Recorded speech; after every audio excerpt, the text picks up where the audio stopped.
다 같이 사도신경으로 우리 신앙을 고백하겠습니다.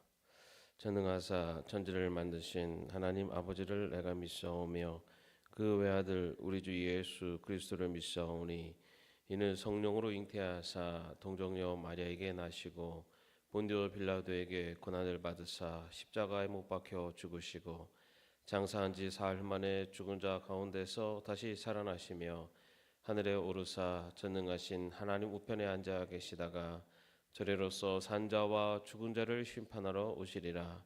성령을 믿사오며 거룩한 공예와 성도가 서로 교통하는 것과 죄를 사해 주시는 것과 몸이 다시 사는 것과 영원히 산 것을 믿사옵나이다. 아멘. 찬송가 208장입니다.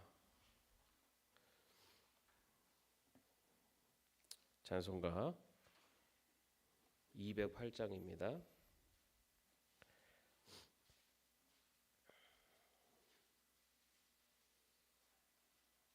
함께 찬양하겠습니다.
오늘 말씀은 고린도후서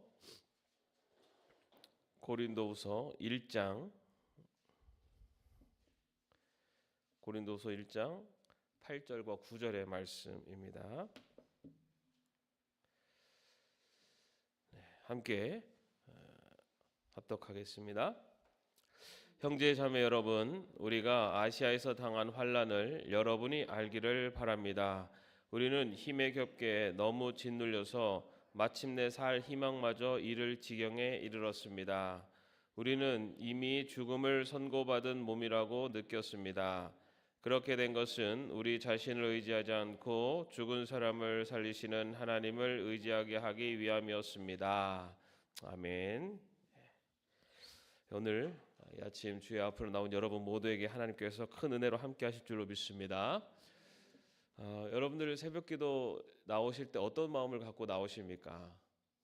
어떤 분은 하루를 시작하는 기쁜 마음, 또 오늘에 대한 소망을 갖고 희망을 갖고 나오시는 분도 계실 테고, 또 한편에는 하나님께 기도하는 말 못할 기도의 제목들, 누구에게는 말하지 못하는 기도의 제목들, 그리고 앞으로 우리 사랑하는 본인을 비롯한 가족들을 위한 그런 기도 제목들을 가지고 나온 분들이 많을 것 같습니다. 여러 가지 우리 기도 제목들이 있죠. 가정을 위해서, 또 자녀들을 위해서, 또 건강을 위해서, 또 우리 자녀 손들의 진로를 위해서, 아마 이런 여러 가지 기도 제목을 가지고 나오셨을 것 같습니다. 근데 때로는 정말 인생의 큰 어려움 또는 시련이 닥쳤을 때, 또 그럴 때 또 기도의 자리로 나오기도 합니다. 사실은 우리가 기도하는 그런 기도의 제목들이 기도하지 않아도 되었으면 얼마나 좋을까라는 생각도 한편으로는 들기도 합니다. 건강의 문제로 기도하지 않고 건강했으면 얼마나 좋을까. 우리 자녀손들이 걱정 안 되게 정말 잘 나갔으면 얼마나 좋을까. 그럼 그 기도를 안 해도 되는 그런 상황이었으면 얼마나 좋을까. 이런 생각도 또 한편으로 들기도 할 것 같습니다. 그런데 왜 우리는 이렇게 살아가면서 기도할 수밖에 없는 많은 어려움들이 또 생길까? 특별히 또 우리 믿는 사람들에게도 그 어려움이 피해가지 않는 또 그런 여러 가지 시련들이 닥쳐오는 이유들, 그것에 대해서 우리는 어떤 마음의 자세를 가져야 되는가라는 것을 오늘 말씀을 통해서 함께 나누겠습니다. 오늘 우리가 읽은 그 고린도후서는 누가 쓴 편지일까요? 그렇죠. 여러분들 벌써 잊으셨습니까? 사람의 이름이 들어가 있으면은 그 사람이 쓴 거고, 지역이나 잘 모르는 지명이 들어가 있는 이름은 바울이 쓴 편지죠. 그래서 바울이 고린도에 보낸 편지입니다. 그런데 그 고린도 교회 성도들에게 바울이 편지를 보내면서 8절 말씀에 보면은 아시아에서 당한 환난을 여러분이 알기를 바랍니다라고 이야기를 하고 있어요. 여기서 이 아시아는 오늘날의 그 튀르키예, 터키 지역을 말합니다. 바울이 그 지역을 다니면서 정말 많은 어려움이 있었잖아요, 그죠? 그런데 어쨌든 고린도 지역 역시 그 바울의 전도 여행 중에 그러니까 유럽 쪽에 세운 그 교회죠.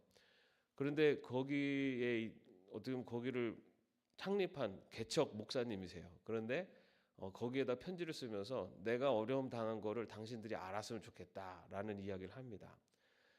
사실은 어느 지역이 어느 그룹이나 단체든 그것을 대표하는 사람이 자기의 약한 모습을 드러내고 보여주는 것이 쉽지는 않습니다. 오히려 아주 완벽한 그리고 강인한 모습을 보여줘야지만이 그 따르는 사람들이 그 모습을 보면서 힘을 내고 그 어려움을 이겨낼 수 있을 거라고 생각을 합니다. 그런데 바울은 오히려 내가 고통당하는 것을 당신들이 알기를 원합니다, 바랍니다라고 이야기를 하고 있습니다. 그러면서 뭐라고까지 얘기하냐면 우리는 힘에 겹게 너무 짓눌렸고 마침내 살 희망마저 잃을 지경에 이르렀습니다라고 이야기합니다. 정말 이제 살 희망조차 없는 그런 고난을 당했었다라는 이야기를 합니다. 바울은 자신의 그런 당한 고난을 숨기지 않고, 그리고 자신이 그 고난 속에서 얼마나 힘들었었는지를 분명하게 이야기하고 있습니다. 여러분, 바울이 그렇게 고통을 당한 것이 바울이 믿음이 없어서 아니면 하나님께 벌을 받은 것입니까? 아니지 않습니까? 바울은 정말 믿음의 사람이었고 또 하나님을 위해서 순종한 하나님의 사도였으며 또 전도자였습니다. 그런데도 바울 역시 그런 인생의 환난과 고난을 겪었다라는 것을 분명하게 전하고 있습니다. 여기서 우리가 알 수 있는 것은 우리가 살아가면서 고난을 당하고 어려움을 당하는 것이 내가 믿음이 약해서 아니면 하나님이 나에게 벌을 주시는 것이다, 이게 아니라는 거예요.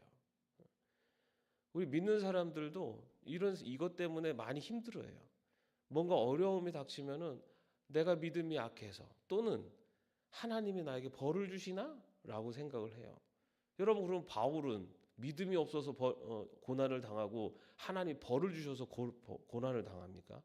아니에요. 우리 믿음의 선배들, 믿음의 선진들도 다 믿음이 좋은 그리고 신앙의 길을 철저히 걸었던 사람들도 다 고난을 받고 시련을 당해왔다는 겁니다. 그것은 우리가 살아가는 동안에 우리에게 닥치는 그리고 어쩌면은 하나님이 허락하신 시련과 환난일 수도 있다는 거죠. 그렇기 때문에 우리가 시련과 환난을 바라보는 우리의 시선이 어떠해야 되는가가 오히려 우리가 이 신앙의 길을 걸을 때 더 중요하다는 거예요. 오늘 바울은 자신이 얼마나 고난을 받고 시련 환난을 당했는지 이야기를 합니다. 먼저는 힘에 겹게 너무 짓눌렸다라고 얘기하고 있어요. 여러분, 바울이 얼마나 위대한 인물입니까? 정말 이 예수님 다음으로 기독교에서 중요한 인물이 바울이라고 할 수 있죠. 바울이 그 전도 여행을 떠나면서 많은 교회들을 세웠고, 그리고 그 전도 여행을 통해서 확장되어져서 오늘날 우리가 믿음의 길을 걸을 수 있는 그 첫 길을 연 사람이 바울입니다. 그런데 이 바울이 그렇게 위대한 인물이었지만 역시 그에게도 그렇게 힘에 겹게 짓눌리는 고난이 있었다는 겁니다. 편지에 보면은 유대인에게 마흔에서 하나를 뺀 매를 5번을 맞았다. 여러분, 마흔에서 하나를 뺀 매를 5번을 맞으면 몇 대일까요? 생각 잘 안 되시죠? 네. 집에 가서 계산해 보세요. 아침부터 너무 머리 쓰시면 안 좋습니다. 네. 그것도 유대인에게, 동족에게 그렇게 맞았다는 거예요. 또 로마인에게는 몽둥이로다가 3번 두들겨 맞았다 그러고, 또 그래서 유대인들에게 돌에 맞아가지고 거반 시체가 되어서 저기 성 밖으로 던져지고, 또 전도 여행 중에 배가 또 파손되지 않습니까? 여기는 조금 하나님 왜 그러셨을까라고 할 수도 있어요. 왜냐하면 자연재해니까, 그죠? 인간이 때리고 맞는 거는 뭐 인간이 악하니까 그런데 자연재해까지도 당했단 말이에요. 그 길을 가다가 강도의 위협 또는 강의 위험을 당했다고도 그렇게 표현을 하고 있습니다. 굶주리고 목마르고 추운 날들도 있었고, 그리고 우리가 아는 것처럼 감옥에 갇히기도 했고요. 그리고 그 바울 역시 육체의 가시를 갖고 있었다라고 얘기를 합니다. 바울이 건강한 사람이 아니었어요. 이제 그게 육체의 가시가 뭐냐, 뭐 이런저런 얘기가 있지만, 뭐 한편으로 뭐 간질이다라는 얘기도 있고, 아니면은 그 시련, 눈에 있는 어떤 질병이다라고도 얘기합니다. 그럼 바울의 삶이 그런 환난과 고난, 자기 육체의 연약함까지도 있었다라고 합니다. 그리고 그 삶이 너무 힘에 겹고 짓눌렸다라고 표현하고 있어요. 그것뿐이 아니라 이어서 보면 삶의 희망마저 잃을 지경에 이르렀다라고 이야기합니다. 얼마나 정신적으로도 환난을 당했느냐. 유대인들의 오해와 비난을 받았죠. 같은 동족이 처음에 바울은 어디를 가도 회당에 가서 복음을 전했습니다. 유대인들의 모임이죠. 근데 그곳에서 그의 말을 듣던 사람들이 다 바울을 핍박하고 그에게 고통을 주는 그런, 어떻게 보면은 가장 가까울 수 있는 같은 동족으로부터 고난, 오해받고 비난받고 핍박을 받는. 그리고 바울이 그 마을, 그 지역에서, 그 도시에서 복음을 전한 다음에 또 다른 지역으로 이동을 하잖아요, 그죠? 여러분, 바울이 이 지역에 있다가 다음 지역으로 갔을 때 바울의 마음이 어땠을까요? 저기 가면 나를 다들 환송해주고 반겨줄 거야, 이런 마음으로 갔을까요?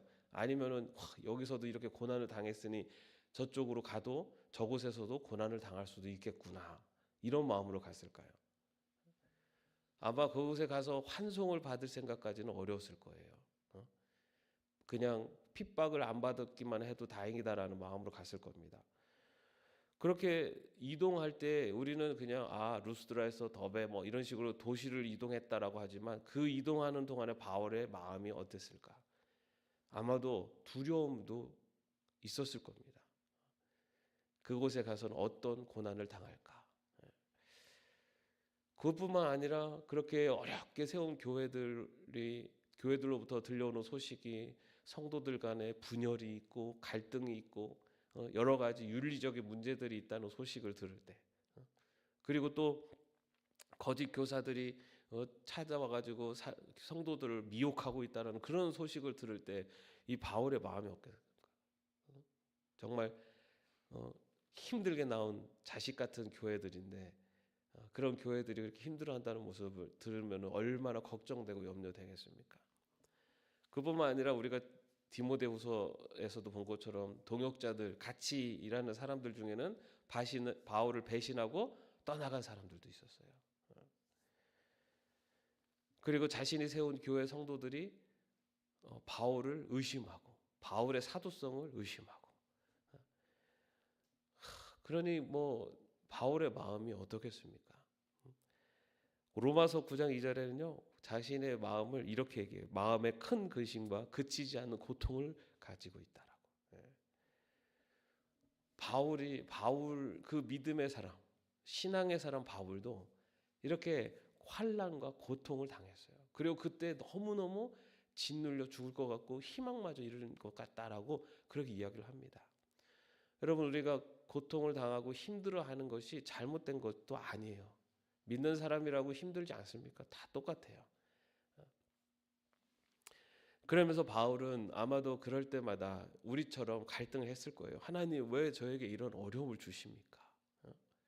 왜 제가 정말 하나님을 위해서 이 길을 걷고 있는데 하나님 저의 앞길을 이렇게 어려움을 주시는 이유가 뭡니까? 라고 하는, 어쩌면은 인생을 살아가면서 받게 되는 여러 고난과 시련 앞에서 답을 찾아왔고 그리고 답을 찾았습니다.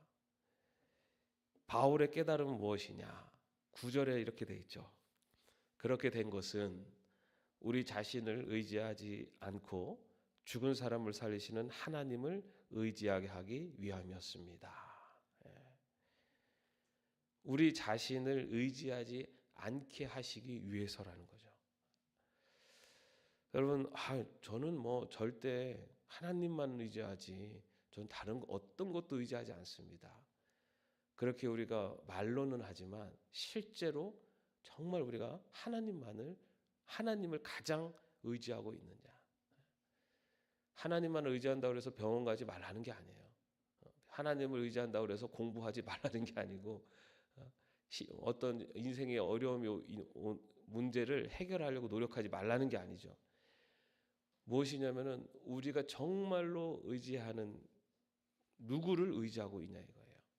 내 경험, 내 지식, 내 재산, 내 인맥 이런 것들을 의지하고 있는지, 내가 정말 하나님을 의지하고 있는지. 우리 인생 가운데 시련과 환난을 주시는 이유, 그것에 대해서 바울은 자기 자신을 의지하지 않게 하시기 위해서다라는 거죠. 왜냐하면 인간은 그런 환난과 시련 앞에서 자신의 연약함을, 자신의 무능함을 경험하고 고백하게 되기 때문입니다. 여러분 생각해 보세요. 내가 언제 가장 신앙이 하나님 앞에 순수했었고 가장 하나님 앞에 나아갔었나? 내 인생이 평탄할 때입니까? 아니었을 거예요. 어렵고 힘들 때, 그때 정말 간절하게 하나님 앞으로 나가지 않습니까? 바울이 바로 그렇게 얘기하고 있어요. 그렇게 된 것은 우리 자신을 의지하지 않게 하시려는 거다. 근데 내 자신을 의지하지 않게 하려는 것이 나는 아무것도 할 수 없어, 자포자기, 이게 아니에요. 누구를 의지하게 하기 위해서? 하나님을 의지하게 하기 위해서. 근데 하나님을 의지하기 위해서라고 하면서 그 앞에 어떤 하나님이라고 얘기하고 있냐면은 죽은 사람을 살리시는 하나님이에요. 여러분 9절에 보면은 바울이 이렇게 얘기해요. 우리는 이미 죽음을 선고받은 몸이라고 느꼈습니다. 그 인생의 시련, 환난 앞에서 나는 정말 죽음을 선고받은 몸과 같이 느꼈다는 거예요. 나는 정말 이제는 죽을 수밖에 없는 존재구나. 어쩌면 자기 자신이 정말 이제는 아무것도 할 수 없는, 죽을 수밖에 없는 존재라는 것을 느꼈을 때, 그때 죽은 자를 살리시는 하나님을 의지하게 만드셨다는 겁니다. 바울이 그렇게 육체적인 고난, 고통 속에서 이제 나는 어떻게 할 수가 없구나. 감옥에 갇혀서 야 이제는 내가 여기서 할 수 있는 게 아무것도 없구나. 매마저 죽는, 그래서 성 밖으로 던져진 그 순간에 이제 나는 여기서 죽는구나 라고 하면서 자신의 육체의 그런 고통과 환난 앞에서 나는 이제 죽을 수밖에 없구나 라고 하는 그 죽음의 순간, 죽을 수밖에 없구나라고 느끼는 그 순간, 배신당하고 고통당하고 여러 가지 염려와 걱정 때문에 정말 이제 정말 너무너무 힘들다. 그리고 이젠 다 내려놓고 싶다라고 절망하고 포기하고 싶은, 죽을 것 같은 바로 그 순간에 나를 의지하지 않고 죽은 자를 살리시는 하나님을 의지하게 하시려고 나에게 환난을 주셨다 고백하고 있습니다. 여러분, 이 얘기는 또 뭡니까? 죽을 것 같은 나의 삶의 순간에 나를 살리실 수 있는 분은 또 누구시라는 거예요? 하나님이시라는 거죠. 모든 것을 다 포기하는 그 순간에 나를 살리실 수 있는 분도 하나님이시라는 거죠. 여러분이 고통받고 있는 아시아는 어디입니까? 바울이 아시아에서 당한 환난을 여러분이 알기를 원합니다라고 이야기한 것처럼 여러분의 고통받고 있는 아시아는 어디입니까? 아니면은 죽음을 선고받은 것 같은 그러한 환난은 무엇입니까? 여러분, 그럴 때 우리가 꼭 기억해야 될 것, 그것은 바로 오늘 말씀, 그렇게 된 것은 우리 자신을 의지하지 않고 죽은 사람을 살리시는 하나님을 의지하게 하기 위함이었습니다. 이 말씀을 기억하시기 바랍니다. 여러분의 어떤 자리에서도, 어떤 환난 속에서도, 아니면 여러 가지 기도의 제목 속에서 그 모든 것들을 통해서 원하시는 것, 하나님을 의지하며 살아가는 우리 모두가 되시기를 주님의 이름으로 축원합니다. 기도하겠습니다. 우리는 이미 죽음을 선고받은 몸이라고 느꼈습니다. 그렇게 된 것은 우리 자신을 의지하지 않고 죽은 사람을 살리시는 하나님을 의지하게 하기 위함이었습니다. 주님, 우리 인생의 여러 어려움들, 고난과 고통, 환난이 닥쳐올 때 그 안에서 정말 모든 것을 포기하고 싶을 만큼 힘들어질 때 주님, 이 말씀을 우리의 기억 속에, 우리의 가슴 속에 새겨주셔서 우리 자신을 의지하지 않고 죽은 사람을 살리시는 하나님을 의지하게 하시려고 하는 하나님의 큰 뜻 앞에 우리의 모든 것들을 내려놓고 나아갈 수 있는 신앙의 믿음의 사람으로 살아갈 수 있도록 인도하여 주옵소서. 죽은 자를 살리시는 하나님을 의지합니다. 주님, 우리 삶의 생명이 되시고 소망이 되시는 하나님을 바라보며 나아갈 수 있도록 주님께서 인도하여 주옵소서. 예수 그리스도의 이름으로 기도합니다. 아멘. 하늘에 계신 우리 아버지여, 이름이 거룩히 여김을 받으시오며 나라의 마옵시며 뜻이 하늘에서 이룬 것 같이 땅에서도 이루어지이다. 오늘날 우리에게 일용할 양식을 주옵시고 우리가 우리에게 죄진 자를 사하여 준 것 같이 우리의 죄를 사하여 주옵시고 우리를 시험에 들게 하지 마옵시고 다만 악에서 구하옵소서. 대개 나라와 권세와 영광이 아버지께 영원히 있사옵나이다. 아멘.